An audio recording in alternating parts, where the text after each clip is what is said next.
আমরা এদেশে এক দেশের নাগরিক হিসাবে, এক দেশের মানুষ হিসাবে, এক দেশের যেন সুনাগরিকই আদর্শ নাগরিকের ভূমিকা রাখা দরকার।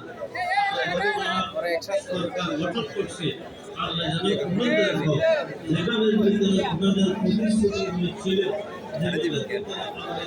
আদর্শ বাস্তবায়নের আল্লাহ ওনাদেরকে কামিয়াব করেন এই পথে।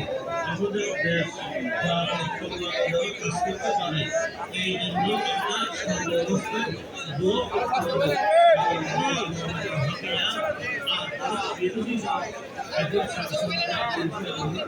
এখন আমাদেরকে অত্যন্ত সতর্কতার সঙ্গে এবং যাতে কিভাবে হয় ওইভাবে যেন বিরোধীদের সাহিত্যের বিরোধিতা নয়, বরং যে গঠনমূলক সমালোচনার মাধ্যমে জাতিকে আগিয়ে নেওয়ার জন্য আমাদেরকে অবশ্যই ভূমিকা রাখতে হবে।